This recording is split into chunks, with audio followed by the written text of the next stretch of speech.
Maqaan koo Maatitiin jedhama. Kan dhufee Bishooftuurraa kan jiraadhu Adaamaa keessatti. Maaltu sirrii ga'ee?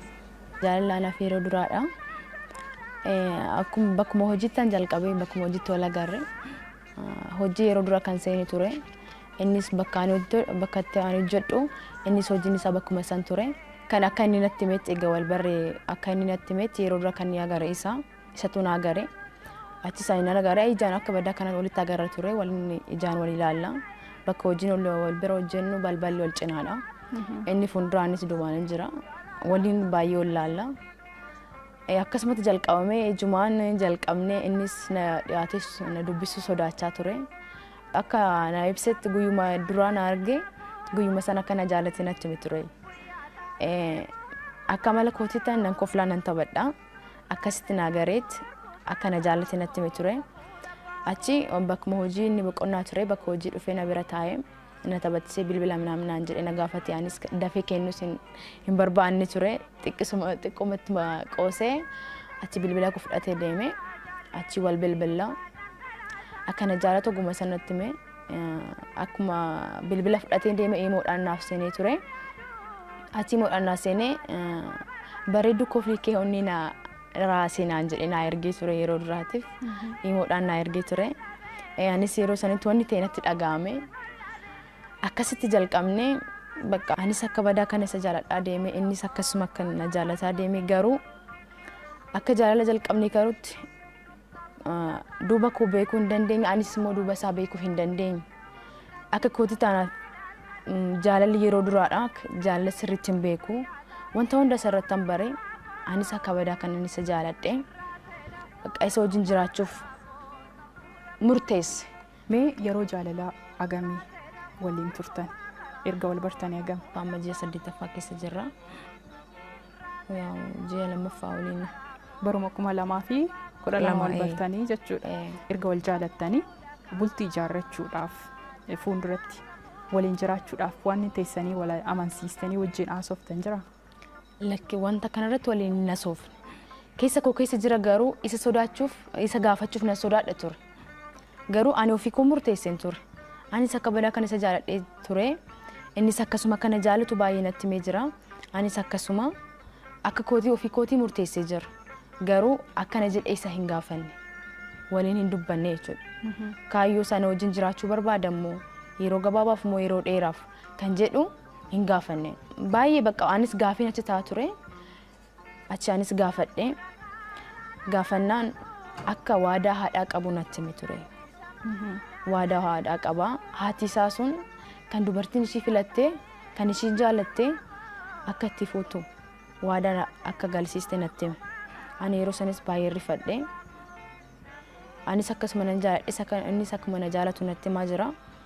Garuu wajjin gargar ba'uu hin barbaadu. Anis akkasuma waadaa haadhaa qaba. Wanta sana immoo dirqama gochuu qaba. Haadha isaa immoo ni jaalata. Kana gidduutti haadha koo nan dhaba jedhee ni sodaata ture. Anis immoo akka kootii haadha isaa akka dhabuu hin barbaadu. Waadaa haadha isaa qaba wanti isheen kan isheen filatteef akka natti himetti dubartittii inni fuudhu sun hin beeku. Ani hin beeku haadha kootu filatee isheen kanaan filadhee ni fuuta naan jettee waadaa nagarsiistee jirti. Kanaaf wanta godhu hin beeku naan jedhe. Carraatiif inni waliin fuuftanii bakka teessitti maa deeme jechuudha. Yeroo sanitti baay'ees ture. Baay'ee jaalala keessa seennee jirra. Wantoota garaagaraas wajjin dabarsinee jirra. Egaa ture natti hime ture. Anis ofii koo keessa shakkiin dhufee achi anis akkas godhee isa gaafadhe. Gaafannaanis ifaan natti hime. Si jaalata garuu si wajjin bultii ijaarrachuu hin barbaadu. Kan inni bultiin inni ijaarratu immoo kan haati isaa isaaf filteedha. Anis yeroo sanitti baay'ee rifadhee ture. Wanta jedhus nan wallaalee. Innis baay'ee rifatee kana sitti immoo barbaada ture garuu baay'ee si jaaladhees tures akkas hin dhabne sodaachaa jira. Sitti immoo hin dandeenye naan jedhe. Anis haadha isaa akka dhabu waan hin barbaanneef homaa gochuu hin dandeenye akkasumas ta'e wajjumaan fufne. Innis haadha isaa ni jaalata. Haadha isaa dhabuu hin barbaadu. Yoon waadaa kana diigeessee wajjin jireenya jalqabe haadha koo nan dhabaa warra koo nan dhabaa biyya koo wanta hunda hin dhaba naan jedhe. Akkas naan jedhe ture anis immoo kana hunda akka dhabu hin barbaadu. Mee waa'ee kee haadha isaatti mee haadha isaa wajjiniin haasa'iira akkasii jaalatee jiru? haadha isaatti otoo biyya yeroo hundamitti aannan asoosisa naan jedhe malee hin asoosisne ture. Akkas naan jedhe. Garuu haadha kun nan asoosisa wanta kanarratti nan asoosisa naan jedhe. Garuu hin asoosisne. Akka bilbilanitti itti himametti wanti hundi qophaa'ee ture biyya isaatii jechuudha. Wanti hundi qophaa'ee murtaa'ee xumuramee jira. Inni asii isa eegaa jiru qofa. Wanti hundi qophaa'ee murtaa'ee jira jechuudha. Xumuramee jira jechuudha. Guyyaa biraasaaf qopheessanii guyyaa inni dhufu eeggachaa jiru jechuudha. Isatti itti himanii jiru. Kana hunda natti hime anis bakka wanna godhuun wallaalee wanna jedhuun wallaalee jaalala keessa baay'ee isinni jirra. Anis baay'een isa jaaladhe. Nama akka isaa jaaladhe hin qabu. Isa mansiisuudhaaf gama hiriyoota isaatiitiin yaalteetta? Hin yaalle. Maaliif yoo naan jette wanta hin jijjiiramne tokkodha. Anis itti himee jira. Asoofsisee jira. Ati kana hati ofii kasi filatti fudhu barbaadda. Ati ni barbaadda jedhee gaafadhee ture. Anis wajjin jiraachuu nan barbaada. Garuu haadha kootii isanis diiguu hin barbaadu naan jedhe. Bakka lama ta'e innis mala wallaale. Mala fala dhabee jechuudha. Mee erga biyya deemee taasee maal taatan? Egaa biyya deemee guyyaa kamisaa ture kan deemee. Guyyaan 26 ture. Ji'a jaffaa keessa ture kan deemee. Guyyaa itti deemu sittan manaan jedhee ture. Garuu tole jedhee anis fudhadhee tureyyuu garuu guyyaa itti deemu akkaatti naagartee guyyaa itti deemu anis garaan koo hin danda'u. Nagaa jedhee sin deemu garaan koo hin danda'u. Atis akka midhamtuun barbaadu naan jedhee ture. Kun rakkoon qabu garuu guyyaa itti deemtu natti ija kee ilaalee deemuu akka deemtuun barbaadan jedhee ture. Garuu inni guyyaa itti deeme natti ni guyyaa kamisaa ni deeme amma galgala naaf bilbilaachi bilbilli isaa yoo deebisee yaaluu cufaana jalaa ta'e achi baay'een bakka halkaniin guyyaa na boosisa. Bakka wanta san amanee fudhachuu hin dandeenye dhugaa deeme dhugaa nagatee deeme jedhee of gaafachuu jalqabe. Bakka amanuu hin dandeenye gonkumaa jechuudha. Bakka kanuma na boochisaa guyyaa kamisas akkasumatti bulee jimaatas bilbilli isaa akkasuma cufaa ture. Guyyaa qidaamee ciisee ture na dhukkubee sa'a boodadha. Naaf bilbilli tasa bilbilli isaa naaf bilbilame. Baay'ee rifadhee ture. Bakka isu akkamitti akkan ka'e hin beeku. Achi kaasnaan isa dubbisee nagaan galteen jedhee kanuma isa gaafadhee ture. Nagaan galee ifa manaaf godhi naan jedhe. Si sobuu barbaadee miti naan jedhe. Rakkoon qabu nagaan galuu kee qofaan barbaadan jedheen. Guyyaa san baay'ee natti ulfaatee guyyaa guutuu bu'aa ture hojii sin seennee achi fuudheet guyyaa isa sadaffaatiin naaf bilbile. Naaf bilbilee nagaa naan jedhee akka isa dhukkubuu natti hime. Bakka homaa hin dandeenye jireenya jalqabee fuudhee jira garuu si dagachuus hin dandeenye jireenya koo keessas taa'es nama tokko nama saniif wanta simmeetii tokko naaf hin kennine naan jedhe. Achi akkas naan jedhee yeroo sanitti baay'een boo'ee innis na dhukkubee jira mana yaalaas deemee mana yaala furmaata naaf kennuu hin dandeenye naan jedhe. Innis yaaddoo keetiin cinqamaa jechuudha. Innis akkasuma cinqamaa jira. Mana yaala deemnanis manni yaala kana nu furmaata siif kennuu hin dandeenyu naan jedhe. Anis homaa gochuu hin dandeenye caaluman jedhee. As taa'ee wanta godhu sin qabu boo'icha malee yaaddicha cinqamu malee wanta godhu tokko hin jiru. Bakka jireenya kee jalqabdee jirta. Jireenya kee jiraadhu. Ani yoomiyyuu ta'e sin jaaladhu. Sin dagadhu hin jedhin kanuma qofan isa jedhe. Innis akkana jaalatu natti hima. Akkana hin dagannee natti hima. Akkasuma bilbila isanis dubbisuu hin dandeenye gidduudhaan na cufee guyyuma san bakka akkasis ta'e naaf bilbila. Katamaa deemee ni bula. Magaalaa jechuudha deemee ni bula. Naaf bilbila. Akkana jaalatu natti hima. Jireenya keessa taa'ee akkana jaalatu natti hima. Anis garuu jireenya gaarii akka jiraatu nan barbaada. Nama akka isaa jaaladhe hin qabu. Waan tokko akka ta'u hin barbaadu. Yoomillee taana. Innis akka jireenya koo jalqabu natti hima. Garuu anis dagadhee jireenya biraa jalqabuu hin dandeenye. Akka jireenya biraa jalqabee jireenya koo gaarii akka wanta gaariirra jiraadhu ni barbaada. Garuu nama akka isaa jaaladhu hin qabu. Nama dhiira argu hunda jaalachuu hin dandeenye.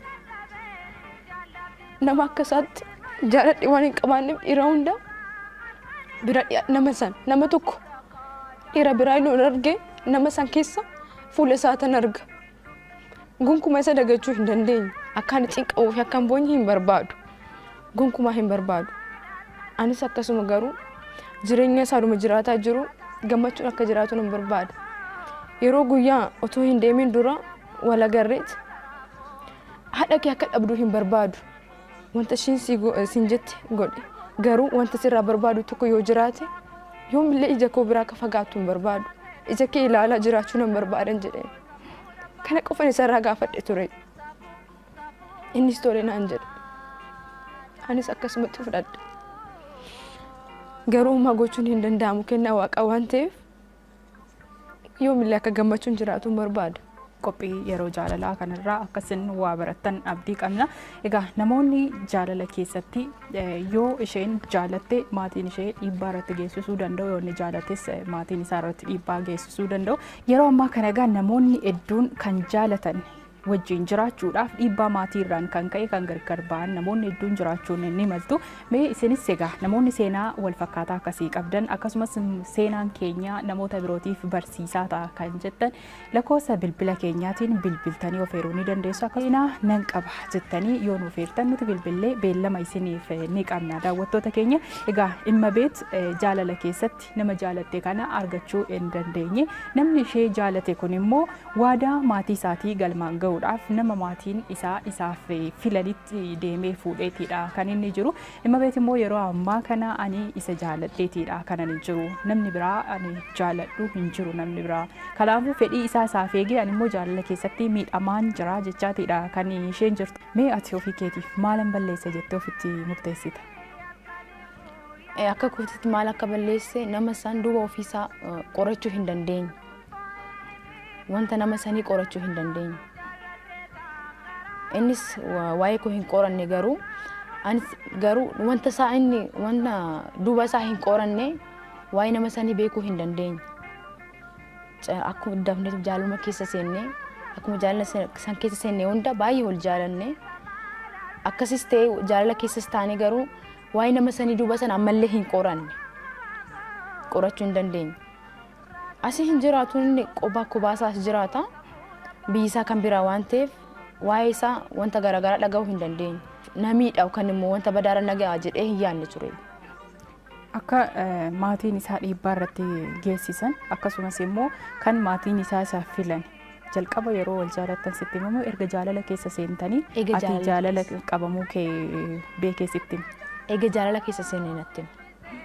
Egaa baay'ee isa jaaladhee booda innis akkasuma isa aanatu isa gaafate. Natti hima. Abjuudhaan yoo fuudhuun isaa agarre. Abjuu kootiin jechuudha. Agarraan akkana jedhee isa gaafadhee yeroo sanitti natti himuu hin barbaanne ture. Achi gaafadhee natti hime. Irra deebi'ee gaafannaan natti hime wanta akkanaa jira.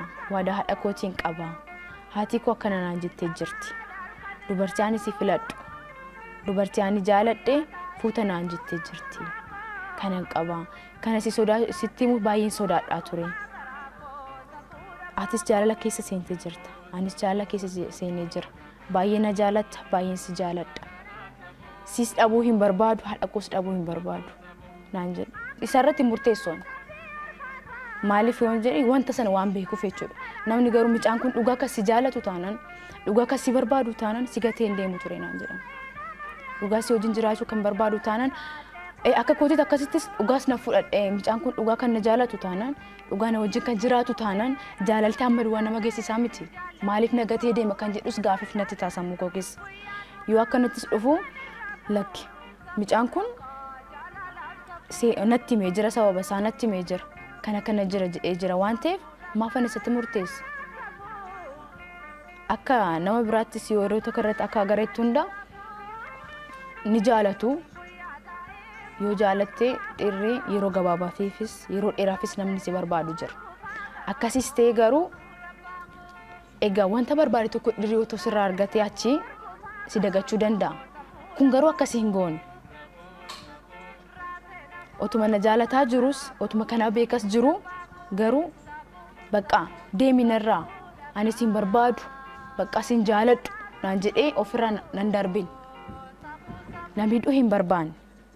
Wanta hunda odumaan beeku anis isas miidhuu hin barbaanne innis na miidhuu hin barbaanne waan ta'eef isarratti murteessuu hin dandeenye. Garuu hiriyoota xiqqoo irratti dubbisee ture. Namni kun kan dhugaas jaalatu taanaan akka hin godhu ture naan jedhan. Garuu isarratti murteessu ture. Seenaa jaalala keetii kanarraa dhaamsati qabdu. Dhaamsaanii qabu namni tokko jaalala keessa wanti jaalala silaa itti yaaddeen seenamu wanta tokko jaalala kanarraa na qaba jettee itti yaaddee miti kan seentu. Kanaaf dubartiinis ta'e dhiirris ta'e nama tokko jaalala jalqabamu nama san duuba isaan qorachuu waa'ee nama sanii beekuu kan warra isaa waa'ee warra isaa duuba isaa san qorachuu beekuu nama isa sirriitti hubachuu namni kun yeroodhaaf na barbaada moo yeroo gabaabaaf na barbaada kan jedhu hubachuu otoo jaalala keessa gaseente bahuuf baay'ee ulfaataadha. Akka ofii kootitti hubadhee jechuudha. Anis seenee keessa bahuu hin dandeenyeef dubartoonni obboleewwan kootis namni biraa akkanatti akka miidhaman hin barbaadu. Dhiira tokko yoo jaalatan dura nama san qorachuu duuba isaa qorattee waa'ee warra isaa wantoota garaagaraa isa qorattee wanta nama sanii yoo beekte gabaabaas ta'eef yeroo gabaabaafis ta'e yeroo dheeraafis ta'e wanta san hubachuu dandeessa. Achi akkasumatti immoo wanta gocha gaariirra galma gaariirra gahuu dandeessa. Jaalala keessaan dhugaa gochuu dandeessa. Wanta gaariirra geessisuu dandeessa. Kanaaf akka kootitti dubartiinis ta'e dhiirris jaalala keessa yoo seenan wanta tokko yoo duuba isaa qoratan wanta san yoo beekan jedhanii fudhadha. Warri dhiiraas immoo of dhoksuu baatan. Of dhoksuu baatan yoo sobuu baatan dhiirris ta'e obboleewwan qabu haadha qabu dubartumarraa hubamanii otoo miidhuu baatan dubartootaan otoo miidhamuu baatan maaliif amma namni tokko bakka sana amma dhiirri sunis dubartii obboleettiin isaa bakka sana yoo taate maalitti dhaga'ama yeroo san maal gochuu danda'a maalitti dhaga'ama obboleettiin isaa sun bakka kana keessa yoo jiraatte maalitti dhaga'ama otoo sobuu baatan dubartootas miidhuu baatan jedha. Maatiif hoo maal dabarsita? Amma jaalala keetti kan gufuu ta'e akka dubbattutti maatiidha. Maatiinis ijoollee ofii akka kanatti aadaa garagaraan jira biyya garagaraa irratti jira wanta akkanaa. Kanarratti ani warraaf kan dhaamsa warri ofii ilmoo ofii silaa guddisanii jiru. San immoo wanta kanarratti kan murteessuu danda'u nama sanii. Akka kootitti warri ofii daa'imtuu ofii ilmoon ofii wanta badaaraa akka seenan hin barbaadan. Wanta gaariiraa akka gahu waan barbaadaniif wanta kanarratti immoo otoo ijoollee ofii miidhuu baatan jaalala dhugaa akka argatan yoo kennu jaalala dhugaa akka argatan yoo barbaadan yookaan immoo bakka akka warra keetirra kan argatu tokko yoo jiraate wanta sirrii ta'e tokko sirrii jedhanii siif kennuu danda'u. Sirrii wanti kun sirrii miti ilmoo koo kanarraa akkana keessa akka seentu hin barbaadu kan jedhu. Malee kan nuti filanne fuudhii jechuun dogoggoraa jechuudha. Kun dogongora. Kun wanta sirriis miti dogongoraa jechuudha. Kabajamtoota daawwattoota keenya bakka garaagaraa teessanii akkasumas mana keessan teessanii kan hordofaatiin jirtu yeroo jaalalaati. Yeroo jaalalaa keessatti namoonni jaalatanii jaalala isaanii keessatti milkaa'an akkasumas mudannoo fi muuxannoo isaanii kan isinii dirreetti qoodanidha. Isinis muuxannoos qabdan akkasumas mudannoo jaalala keessatti qabdan daawwattoota keenya biraan ga'uu yoo barbaadan karaa lakkoofsa bilbila keenyaa nuu bilbiluu ni dandeessu. Haqaa keessaniif bakka keessan yoo nuu eertani nuti immoo deebisnee isinii bilbiluudhaan beellama isin qabachiisne dirree bal'aa yeroo jaalalaa sitti isin affeeruu ni dandeenya.